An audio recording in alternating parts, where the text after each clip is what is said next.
kadang saya tidak pun setuju dengan namanya hobi itu bisa menjadi profesi yang nyata bagi kita.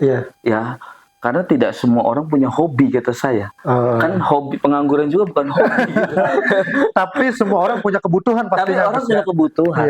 Nah, hobi itu sebenarnya kan awalnya dari tanggung jawab pribadi ya, sekarang gitu. Semua pemuda itu punya potensi menurut saya. Nah, tinggal potensi ini mau kita syukuri apa enggak. La'allakum tashkurun. Kalau kita mau syukuri, ada tuh langkahnya tuh jalannya. Ya, walaupun harus ngikutin orang dulu, harus belajar dari orang, harus memulai dari sana, mulai dari sini, tapi ketemu nanti jalannya menuju Roma gitu kan, robotik gitu kan. Kalau dihitung-hitung robotik sini dari mana? Kita kampung, ya, sinyal lagi susah, internet, wah itu jauh. Tetapi kita berpikir bahwa semua siswa itu punya taraf kemampuan yang berbeda-beda, tetapi dia punya keunggulan yang sama, kan gitu.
Assalamualaikum warahmatullahi wabarakatuh. Halo kawan-kawan Ngobdul dimanapun kalian berada. Kembali lagi dengan saya Ilalang di acara kebanggaan kita bersama, yaitu Ngobdul, ngopi dulu. Nah, di Ngobdul episode kali ini kita sudah berada di sebuah yayasan yang nanti kita akan berbincang-bincang langsung dengan ketua yayasannya atau kepala yayasannya. Tepatnya kita berada di Yayasan Bismillah di Lembaga Pendidikan Terpadu. Nah, di samping saya ini adalah sosok daripada kepala yayasan yang mungkin kawan-kawan Ngobdul kalau menyaksikan episode sebelumnya kita kan sudah ngobrol tuh sama Bapak Rifki sebagai direktur ya di yayasan ini. Nah, kali ini kita akan mungkin lebih lengkap dan lebih dalam lagi bicara soal yayasan, kemudian juga kita ingin menggali sosok muda yang ada di samping kita ini kawan-kawan. Oke, sebelumnya mungkin kita boleh muda kali, sok muda ya. Kita mungkin boleh perkenalan dulu. Terima kasih. Assalamualaikum warahmatullahi wabarakatuh. Waalaikumsalam warahmatullahi wabarakatuh. Salam pada sahabat-sahabat semua, khususnya kawan-kawan Ngobdul. Kawan-kawan Ngobdul. Iya. Yang selalu setia. Ya, saya pribadi nama Alfi Ruzabadi. Ya, alhamdulillah bisa kenal sama Kakang nih. Ya, kebetulan saja saya diberikan amanah menjadi pimpinan di Pondok Pesantren Terpadu Bismillah ini. Yang mana mungkin sudah ada yang tahu bahwa di sini menaungi pendidikan dari anak usia dini sampai dengan tingkatan SLTA. SLTA ya. Nah, kalau dipanggil sehari-hari apa tuh? Gus Alfi atau Pak Alfi? Ya, nama ya biasanya Alfi. Cuman ya, teman-teman kadang Gus Alfi. Saya juga Gus dari mana itu nggak tahu. Iya. Karena biar kita juga lebih akrab, kita panggil Gus aja ya. Biar lebih enak juga panggilnya. Ya, Gus, kalau sekarang nih Gus Alfi kegiatan apa nih?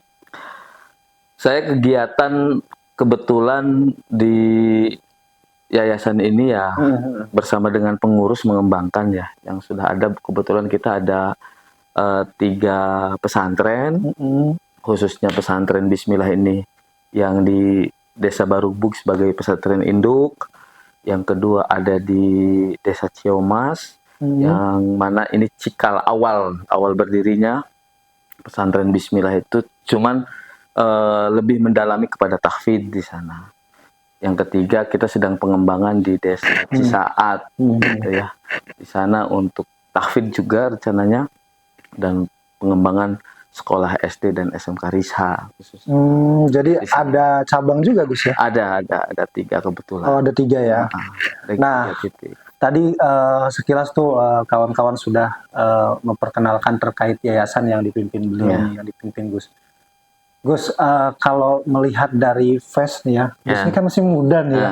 Ini gimana ceritanya jadi kepala yayasan, Gus? Ya, memang baru 21 tahun sih saya. terlihat mungkin. 21 tahun. Ya. Kalau dilihat dari belakang sih.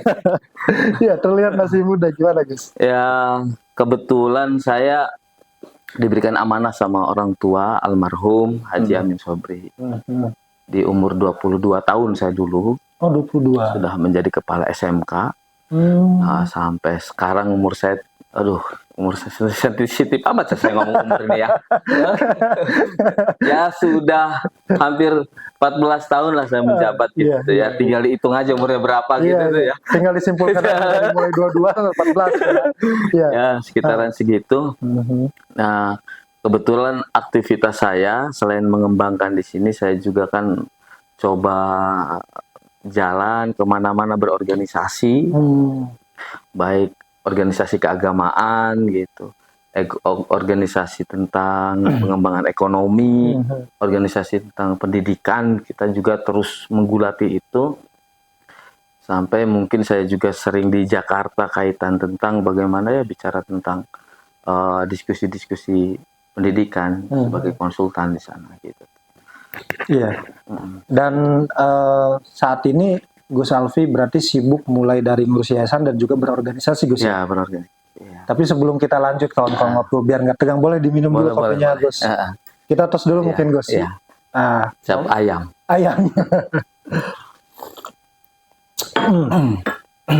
Mantap kawan-kawan. Siapa namanya? Ilalang tadi. Ilalang. Iya. Jadi kalau aku tadi sudah memperkenalkan Ilalang, sebenarnya nama aslinya ada Gus, tapi memang di udara aja. Oh, di udara saja. Iya. Nah Gus, saya dengar juga nih, saya kan sebelum kesini juga sedikit profiling lah kata Gus Alfi.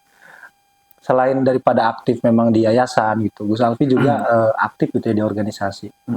Saat ini posisinya sebagai apa Gus di organisasi? Kebetulan saya aktif di Ansor, ya. GP Ansor dan ya kebetulan juga jadi diamanai ketua di Kabupaten Serang.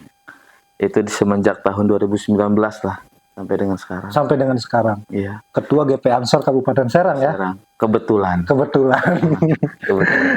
Nah, GP Ansor itu kalau di wilayah organisasi sendiri dia lebih bicara soal pemuda atau umat secara umum, Gus? Sebenarnya kalau kita konsepnya banyak ya. Iya. Kalau Ansor itu bukan hanya bicara tentang keagamaan. Sebenarnya wujud awal itu karena memang lahir dari rumah besarnya NU. Ya, rumah besar NU, maka ya untuk menampung anak muda adalah namanya Ansor gitu tuh ya.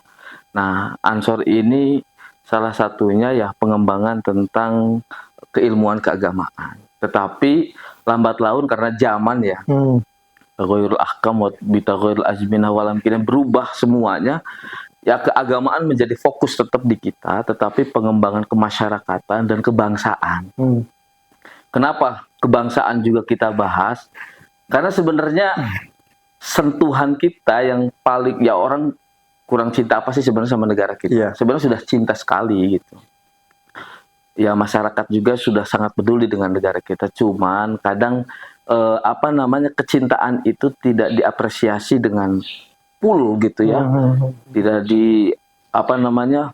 tidak dilukiskan juga dengan maksimal, sehingga kita sih mengajak mereka yuk, walaupun kita pun tidak seutuhnya sesuai yang saya omongkan gitu, tetapi kan bareng-bareng lah. Terus di kepemudaan gitu ya, sebagai bagaimana ya khairun nas anfa'uhum linnas wa ahsanu khuluqa gitu. Kita gimana sih jadi orang yang manfaat gitu. Ya minimalnya lah. Kasarnya kalau di Ansor tuh ada banser.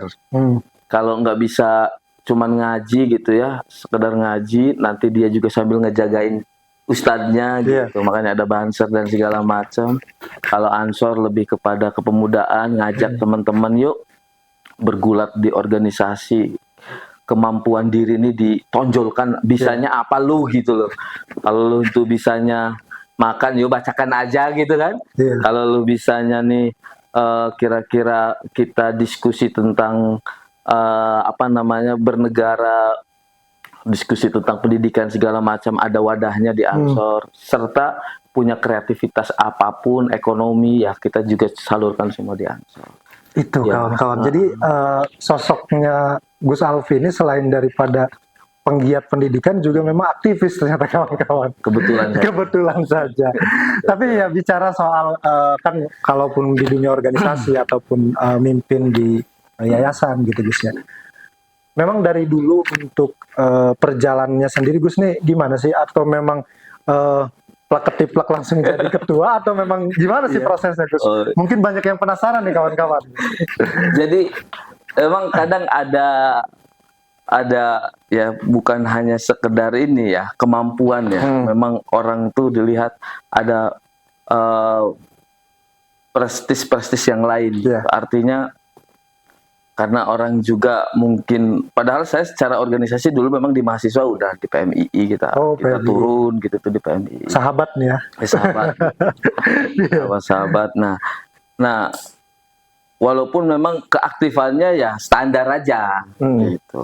Cuman karena pas turun langsung dipercaya dan segala macam, ya mau tidak mau jiwa ini menggelora gitu kan. Karena resikonya malu.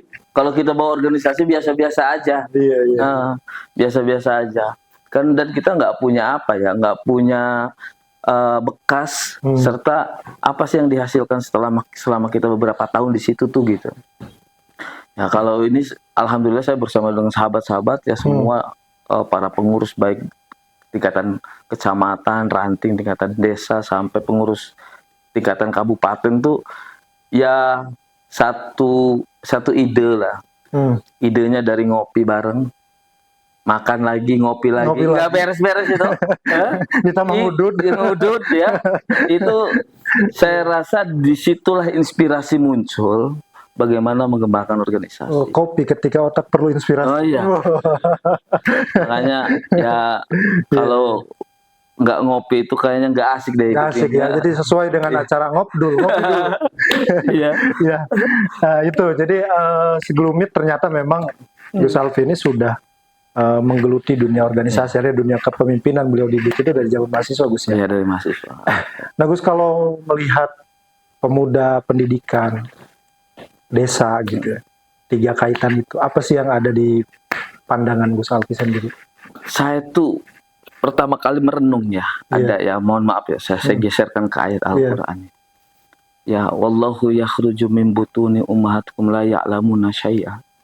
Wa ja'ala sam'a wal absara wal afidah la'allakum tashkurun. Kata saya, pemuda itu nggak ada yang blow on. Nggak ada pemuda biasa-biasa aja, nggak ada. Semua pemuda tuh hebat kata saya. Sebenarnya dia itu punya sesuatu yang berbeda dari yang lain. Jadi jangan pernah wah ini pengangguran karena nggak bisa apa-apa. Salah itu. Cuman jalannya aja nggak ketemu. Iya, jalannya belum ketemu. Atau modalnya nggak ada. Ya salah satunya sih. Artinya gini.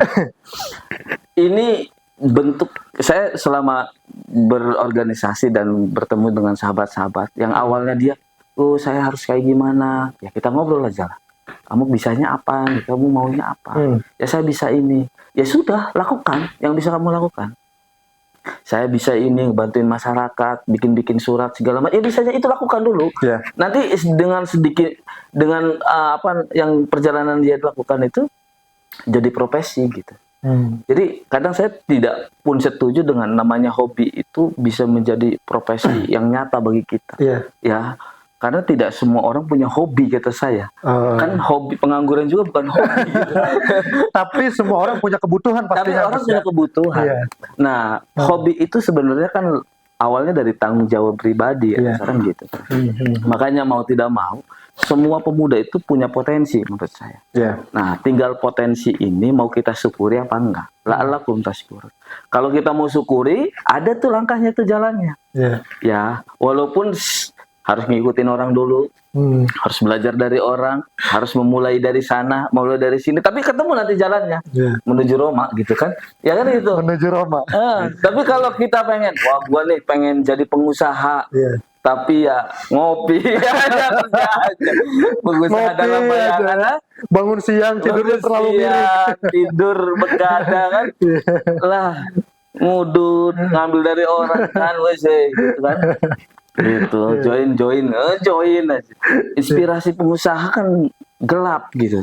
Tetapi kalau dia mulai apa nih potensi yang bisa gua lakukan nih di hidup gua gitu. Artinya ada sedikit step yang bisa dia kerjain dikit walaupun sedikit, saya rasa itu apa namanya sesuatu kalau itu menjadi andalan dia, sesuatu yang berbeda yang bisa potensi itu yang bisa dijadikan satu inovasi ke depannya, kan gitu.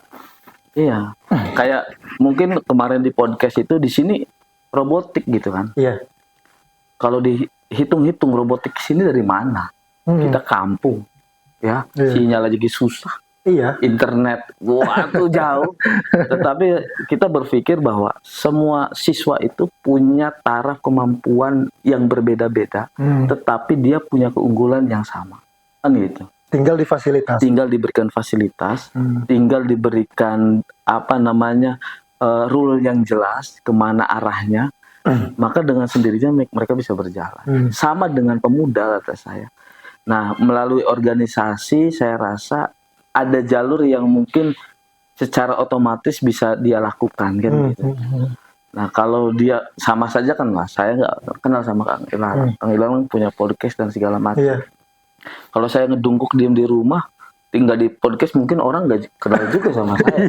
Ini kan wasilahnya kan, ini mendunia kan. Podcast ini mendunia. Artinya wasilah podcast ini kita pun bisa saling mengenal gitu, ta'aruf, dan potensi sedikit kita bisa mengembangkan.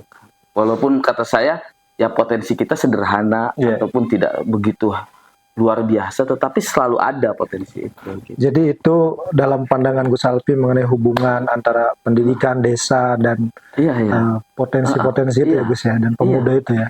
Betul. Jadi pada dasarnya tidak ada apa namanya seharusnya pemuda di era sekarang yang terlalu banyak mengeluh gitu ya. Ada. Coba mereka suruh main ML pasti jago semua. Iya kan? Suruh main, padahal nggak ada gurunya, nggak ada yang ngajarin, dia mengikuti karena tekun. Wah, itu luar biasa, jago. Jago ya. Iya. Saya rasa semuanya juga kalau dirangkai sama dengan itu, apa bedanya sih gitu. Cuman ya sifat malesisasi ini. Ada istilah jadi malesisasi hobi kita gitu. Itu. Iya. Nah, tadi kita sudah bicara kawan-kawan ngobrol sedikitnya. Mungkin kawan-kawan ngobrol ini punya gambaran bahwa Gus Alfi ini sosok yang memang juga aktif gitu. Gus, kalau Gus Alfi sendiri bicara soal saya mau tanya sedikit deh, mungkin karena tadi kan di organisasi. Mungkin politik menurut Gus Alfi apa sih? Itu aja dah. Pengen tahu aja. Sensitif amat nih. Ya, ini mungkin gambaran aja nih, gambaran. Politik ya. Kalau sekarang beda dengan dulu ya. Kalau politik dulu itu dicak dengan rata. Seakan-akan ya memang orang terkungkung dengan nalar politik, nalar ya, bukan dengan politik tapi nalar politik. Seakan-akan orang itu akan sama gitu pandangan. Tapi sekarang berbeda. Sedikit saja tidak sepakat maka dia berpendapat. Kan itu kan salah satu bentuk politik juga gitu, politik jiwa. Artinya sekarang juga kata saya pemuda-pemuda ini udah luar biasa berpolitik ya, berperan untuk berperan dalam politik. Bukan hanya politik di dalam apa namanya pemilu, tetapi politik kebangsaan juga sudah luar biasa. Sedikit dia digesek, dia marah kan, dia juga merasa tersinggung ya. Dia bagaimana merangkat caranya supaya kita ini semakin kuat dan segala macam. Itu sebuah langkah-langkah. Apalagi ya pendidikan demokrasi terus saja ditanamkan kan gitu kebebasan demokrasi gitu ya, seperti kebebasan pers gitu ya, terus saja kita tanamkan sehingga jiwa itu terbangun. Makanya kata saya sekarang itu ya wajar kalau kayak mohon maaf 2024 orang itu susah diarahkan ke sini karena memang orang sudah paham mana yang baik dan mana yang buruk, dan menurut dia sesuai atau tidak sesuai, orang sudah bisa memberontak itu gitu. Nggak bisa sekarang memohon maaf kehormatan dia dibayar itu nggak bisa. Tetap ya itu cuma serpihan saja gitu. Tapi sebenarnya esensinya dia sudah punya jati diri bahwa saya ini dengan melakukan ini saya akan seperti ini dan segala macam. Itu ya. Makanya kata saya kalau bicara dulu ya, saya juga ya pernah muda, sekarang juga muda saya juga. Masih muda ya. Ya di era 30 tahun, umur 30 tahun atau 28-an itu merasa dunia politik itu agak gelap. Agak sedikit gelap, sedikit gelap lah ya. Sekarang itu terangnya sudah lumayan terang. Sehingga kita itu mau bicara tentang apapun seakan-akan penuh makna gitu. Banyak yang ngedenger, walaupun gak ada yang ngedengerin gitu. Sehingga orang tuh bisa metahin bisa bidik catur. Ini harus ke sini. Ini tuh itu udah hebat banget. Makanya kata saya, potensi-potensi ini nih kadang habis selesai. Musim politik selesai, udah selesai. Iya. Itu yang jadi sayang menurut saya sayang. Kenapa nggak dijadikan politik dagang, politik karir, politik obsesi untuk kita lebih maksimal gitu. Nggak di pengabdian. Politik pengabdian. Artinya politik pengabdian itu ya bagaimana kita maksimal kan sebenarnya ke sana. Supaya kita juga tidak terkungkung dalam satu peran gitu. Karena itu gitu sebenarnya, kemana-mana. Kita kalau udah politik itu ada waktunya, ada zamannya. Ya seperti sekarang yang sudah mau zaman politik lagi. Iya, sudah lagi rame lagi. Sekarang kan sudah mulai rame lagi, nanti udah itu selesai lagi. Itu yang kadang sayang. Nah itu maksudnya Gus, problem kita ketika orang makanya gini, ketika ditanya politik orang kayaknya sensitif. Padahal tadi lu kata Gus ya, banyak konten dalam politik itu ya, bukan hanya sekedar pemilu aja gitu. Bukan hanya pemilu, iya betul. Ketika kita, ya namanya kita hidup di negara demokrasi mungkin bisa. Iya, salah satunya. Ya politik kopi juga ada gitu kan. Iya betul. Saya punya kopi susu dengan kopi hitam kan berbeda. Bagaimana abang bisa kopi susu? Saya akalin kan bisa juga kan gitu. Tapi semua sama di mata kopi. Iya. Nah itu kawan-kawan. Karena saya melihat begini, Gus. Kemarin mungkin podcast ini saya lebih banyak menggali sosok, tapi jarang saya menggali pikirannya gitu. Karena saya bertemu sosok yang saya pikir beliau ini punya gagasan gitu, Gus ini punya gagasan, makanya kayaknya menarik. Ada sedikit diskusi yang mungkin nanti kawan-kawan ngobrol ketika mengenal Gus Alfi ini bukan hanya sebagai kepala yayasan gitu Gus. Nah Gus, tadi kita bergeser lagi lah, kita tarik geser aja nih Gus. Gus. Karena ini di wilayah pendidikan ya, tadi saya mungkin tanya soal politik dan lain-lain.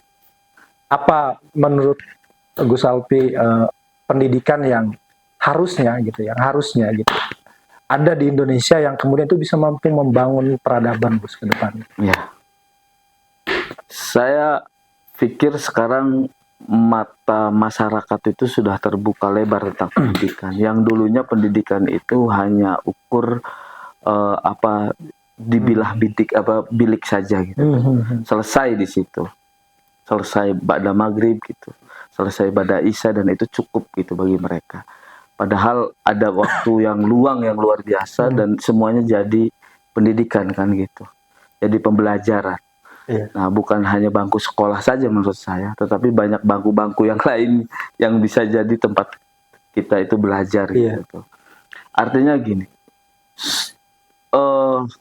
Kalau kita bicara pendidikan masa depan dengan ya pergeseran zaman, bukan zaman yang berubah, cuman bergeser. Ya. Oh, ini ada. Kalau berubah ada itu ya kita juga harus berubah gitu, ganti kulit, ya kan?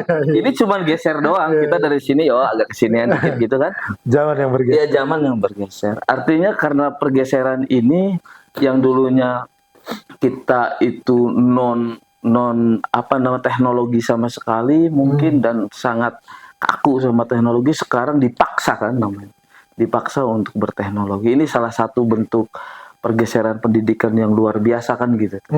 Artinya tinggal kita mau memanfaatkan kebaikan-kebaikan dari sisi itu. Tinggal itu menjadi sebuah peradaban. Artinya dari tingkat desa saja. Sebenarnya kalau bicara pendidikan, kata saya tidak bisa harus di sekolah kan gitu. Nggak bisa kompleks banget lah gitu tuh ya, semua hal. Karena kita juga ya bicara tentang kepemudaan juga, ya kita harus juga belajar bahwa pendidikan ini kayak orang di sekolah, itu di bangku sekolah aja nggak bisa, nggak beres. Kenapa makanya kementerian itu lebih kepada sekarang itu kebebasan berpendapat, kebebasan melakukan kurikulum, pembongkaran kurikulum, karena memang pola pendidikan saat ini itu harus melihat pola kedaerahan, pola zaman yang ada, ya ruang dan waktu, dan pola-pola yang lain, pola kemanusiaannya. Nggak bisa kita itu melihat dasar orang Jakarta dengan orang sini, ya pasti ada. Tetapi ya walaupun kita punya standar tersendiri, karena standar itu dengan sendirinya akan mengikuti gitu tuh. Artinya kata saya, pada saat kita belajar di sini, belajar tentang bagaimana merajut semuanya itu supaya menjadi action, ya harus duduk dengan sesama gitu. Kalau kita bicara pendidikan masa depan, desa harus berperan aktif. Sekarang mungkin kata saya kurang maksimal ya di titik desa untuk mengaktifkan pola-pola pendidikan kemasyarakatan kan gitu.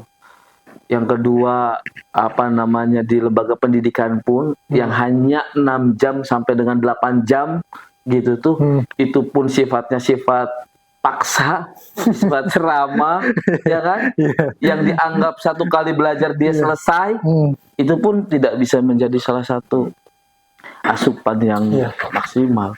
Makanya mau tidak mau semuanya itu ya harus saling berkaitan gitu. Makanya peran orang tua, kalau memang itu anak, peran orang tua dan peran masyarakat atau lingkungan sekitar juga harus saling mendukung gitu. Iya, sekarang belajar internet bahwa zaman ini zaman globalisasi, sinyal aja susah. Kita belajar bagaimana zaman internet ini globalisasi. Kita di sana udah bicara globalisasi, udah bicara teknologi, sudah bicara bagaimana PHP kan, kalau PHP sebelah sana pemberi harapan palsu, kalau sebelah sini kan pembuatan program. Kan udah berbeda arahnya kata saya. Nah, Starlink masuk. Ya itu kan jadi bukan ancaman menurut saya. Itu salah satu dobrakan zaman yang harus kita ikuti kan gitu. Kita harus ikut lari gitu sama mereka. Jadi sama lah kata saya dengan yang saya katakan tadi, pemuda nggak bisa menunggu gitu. Saat ini ada kerjaan apa nih? Ada lamaran apa nih? Ada lowongan apa? Ya nggak bisa kayak gitu, ya kan?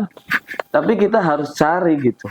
Makanya pemuda saat ini yang menurut saya yang lebih keren adalah yang mereka orang-orang yang mau menciptakan sesuatu walaupun itu kecil.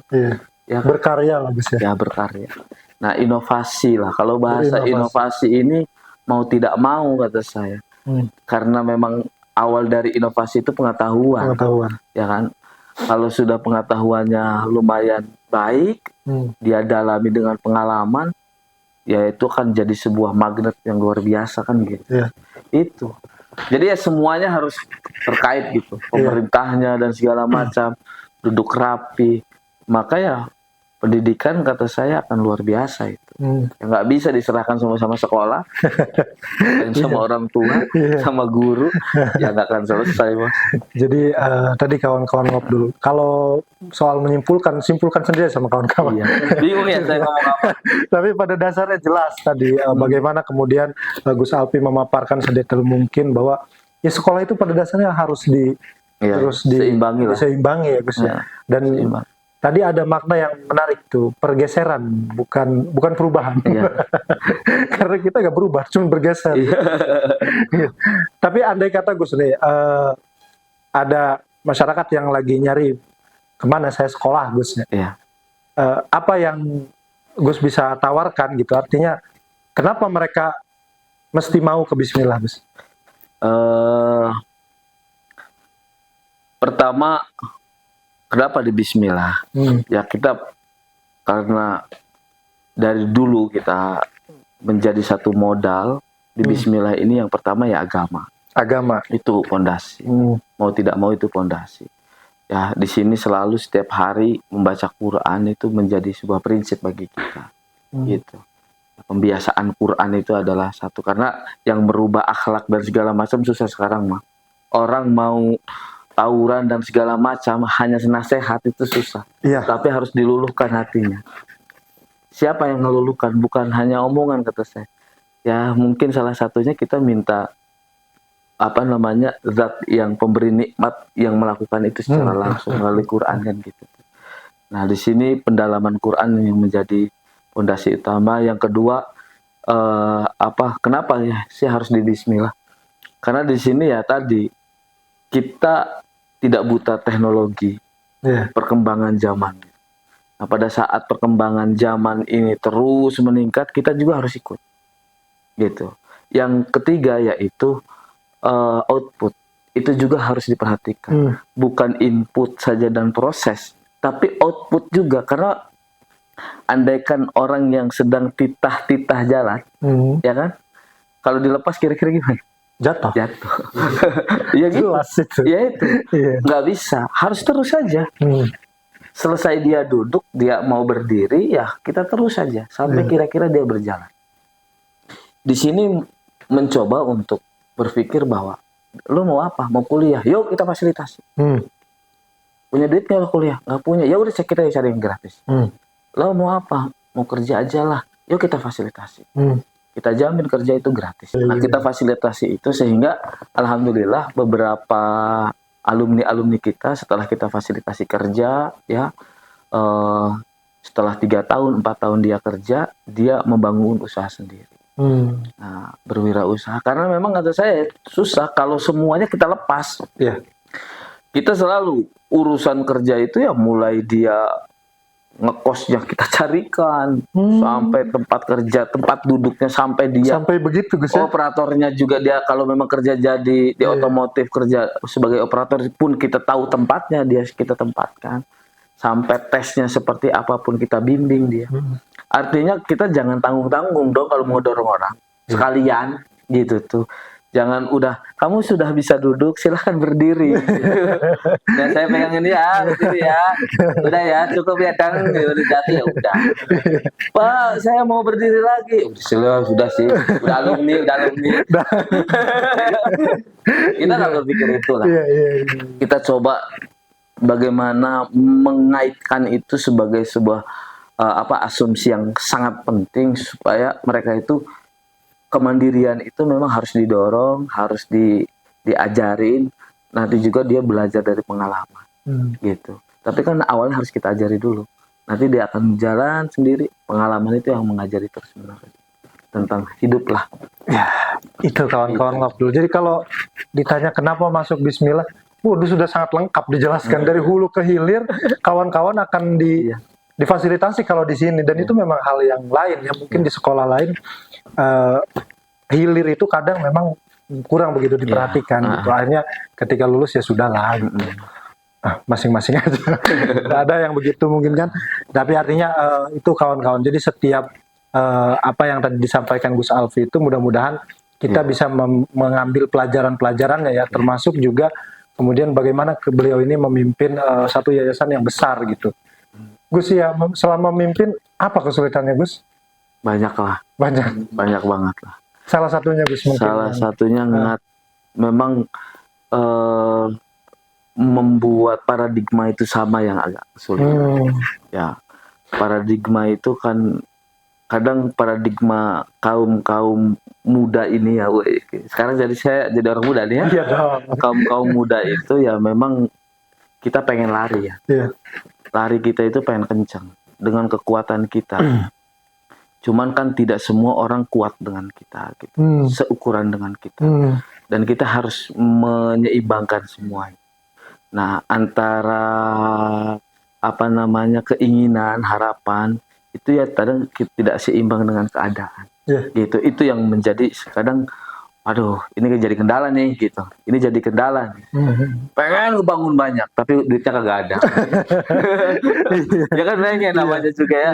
Pengen kayak gini, pengen itu. Oh, tapi banyak kendala. Tetapi kendala itu kan kalau menurut saya kendala itu bukan penghalang. Bukan penghalang. Kendala itu menurut saya hanya sekedar polisi tidur. Kita tuh harus stop dikit dong. Naik dikit, abis itu ngebut lagi. Itu aja, bukan penghalang. Jadi bukan tembok dia. Sehingga kita harus stop. Oh, ini bukan tembok, bukan polisi tidur. Polisi tidur. Pelan aja kita harus coba lihat kanan kiri, kita lihat keadaan, tapi kita tetap punya prinsip. Ke depan kita mau bawa kemana arahnya gitu. Ya Bismillah, mau ke depan tuh mau seperti apa. Kayak adanya Bismillah 3 ini, orang banyak yang ngomong, ngapain bikin Bismillah 3? Yang ketiga ini. Yang satu aja belum maksimal, yang kedua aja belum maksimal. Kenapa bikin yang ketiga? Ya kata saya, kenapa? Mohon maaf ya bicara merek ini Mbak ya. Kenapa ada Aqua? Kenapa bikin fit gitu? Ya kan gitu lah. Itu sama-sama air kok. Sama-sama air, tapi variasinya berbeda. Ya, brandingnya berbeda. Artinya apa? Ada mungkin menurut kita ada pasar-pasar yang mungkin tidak bisa kita sentuh dari itu.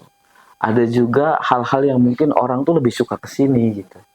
Nah, itu yang namanya manajemen itu, kita berpikir ya bagaimana manajemen itu bisa melesat tinggi ya kalau kita ikuti, kita tahu alurnya dan kita langkah itu kita tepati gitu. Kita jalankan sesuai kan. Tetapi tetap ya kalau bahasa mahasiswa paradigma kritis dan transformatif ini satu lingkaran gitu. Nggak bisa dipisahkan salah satunya ya. Kalau orang sudah punya pola pikir ya harus kritis gitu. Harus cari yang lain gitu. Ya, setelah itu baru kita transformatif supaya maksimal. Nah, itu sih menurut saya. Ya, kalau itu ya simpulkan. Iya, jadi kendala itu kalau kata Gus Alfi itu bukan tembok kawan-kawan. Polisi tidur. Iya. Jadi enjoy lah Gus ya. Enjoy ya. Jadi selama bisa ngopi lah. Iya, selama bisa ngopi. Boleh Gus, di ngopi dulu Gus. Iya. Ya kawan-kawan ngobrol, nggak kerasa mungkin waktu sudah hampir 1 jam kita ngobrol. Karena banyak insight yang kita dapetin, banyak pikiran-pikiran baru, ide-ide baru ya, yang bisa kita gali kali ini. Mungkin terakhir Gus, mungkin boleh dong kasih quotes-nya deh Gus. Karena ini ngobrol ya, ngopi dulu, jadi filosofi kopi. Salah satu simpulan mungkin ya, boleh. Menurut saya, yakini diri kita bahwa kita adalah orang yang hebat. Yakini diri kita punya potensi yang luar biasa gitu. Karena Allah itu ya akan merubah sesuatu kaum yang memang dia juga pengen berubah gitu. Ya, innallaha la yughayyiru biqaumin hatta yughayyiru bi anfusihim. Kalau dia nggak mau merubah diri ya nggak akan berubah. Tapi kalau kita mau bergerak, mau bergeser gitu, mau melakukan transformasi, ya maka doa, pola dan jalan itu akan mengikuti semuanya. Ya, pasti di situ ada kendala, ada rintangan, Ya, bayangkan itu adalah polisi tidur. Ya, itu kawan-kawan tuh ya. Jadi quotes yang bisa kita garis bawahi polisi tidur.